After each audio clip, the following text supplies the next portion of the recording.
Hi, and welcome to Stamp with Ginny. Today I'm going to share with you this fun fold card called a double point card.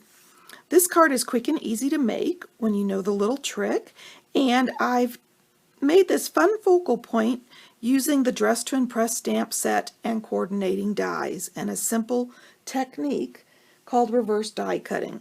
So let me set this aside and I'll show you how I got started. Okay, I'm going to bring my paper trimmer in for this process, and I've got my designer series paper in the format that I want it, this one being the top piece. So I know that I want to score the top piece at the top, and that's a little trick to remembering which one you want to do. So I'm going to put it on the 1-inch mark, and I'm going to score with that light blade, light for score, dark for cut. And this is the bottom piece, so I know I want to score at the bottom of this piece.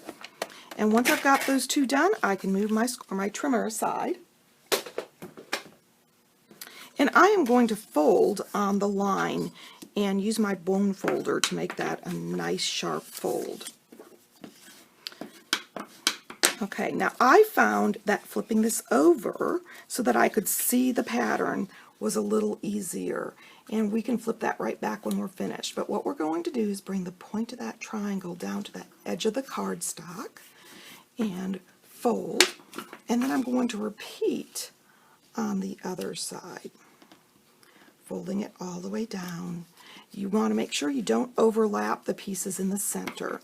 Okay, and then I can adhere these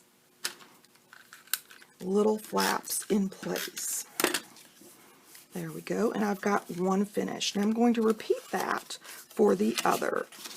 Now you can do this without folding it back, but it's a little more difficult to see that score line, so I found this was a little easier on my eyes. There we go, we've scored, brought that back out, add a little adhesive, and fold that down, and use your bone folder so everything's nice and sharp. Now at this point I'm going to bring my panel in, and I'm using my Whisper White panel here. And once again, you want to make sure which direction your shoes are going so that you know which one's top and which one's bottom. So I've got those in place. Excuse me, got some adhesive on my finger. And I'm going to add a little bit of our adhesive here to each one of those flaps. And then I'm going to take my Whisper White cardstock and adhere that down, butting up to that fold line. There we go. And I can use my bone folder and put that over the edge. And I'm going to repeat for that other piece here. And I'm simply going to repeat the process. And I like folding that flap down so that I know I've got it nice and tight and adjusting, and then you can burnish. Now once I have my shoes on here, I'm ready to adhere it to this quarter sheet. So I'm going to add some adhesive to the back and adhere, and this is simply centering it on the piece of the quarter sheet of Purple Posy. There we go. So I've got my double point done, and I am ready to apply this panel to the front. Now as you can see, I want to be able to open my card like this, so I want to make sure I don't put adhesive on the part that I don't want. So I'm going to apply a little in the center here and a little bit on the flap. I'm going to close it and then center it and simply adhere it down and allow it to dry. And now I'm ready to move on to my focal point, which is called reverse die cutting. So you'll want to watch my reverse die cutting video tutorial to learn how I made those shoes face different ways. But I'm going to show you right now how I finished assembling this card. For this focal point, I'm going to start with this little squiggly image, and you can turn it whichever way that you would like for the upside or the downside. I'm inking it up with the soft seafoam, and I'm stamping it on to my Whisper White panel. And then I'm going to bring in this little 1/2 inch Whisper White piece, add some adhesive on it, and put it about the halfway point of the Whisper White cardstock so that soft seafoam peeks out from underneath it. Now I'm ready to move on to my shoes. I'm going to add some adhesive to the back, and I am going to place my first shoe here on the bottom, and then I'm going to bring in the other half of the pear and put it here at the top, layered onto that designer series paper.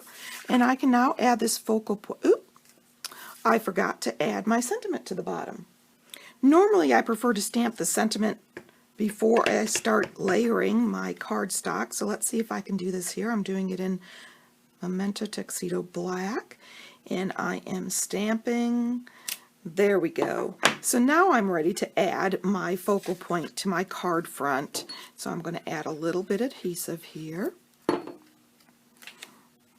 and adhere it in the center of that mat. And then I'm going to add a couple of dots of multi-purpose adhesive so I can add some little sequins from the iridescent pack. I'm going to bring those sequins in. Let's see, I'll pour a few in the cover here so I can pick them up with my Take Your Pick tool. And I'm going to place some of those sequins onto those 3 adhesive spots. Of course, you can add more if you would prefer, but I'm just doing 3 for this card right now. And let's see, we'll do a green one also. There we go. And I'm going to allow those to dry. So let me show you the original again. There we go. The double point fancy fold card. If you'd like any of these products, feel free to stop by my online store. You can get there from my blog, Stamp with Jini. And of course, if you don't already have a demonstrator and would like one of our January-June 2020 mini catalogs, email me your name and address, and I'll be happy to mail you one. Thanks for joining me.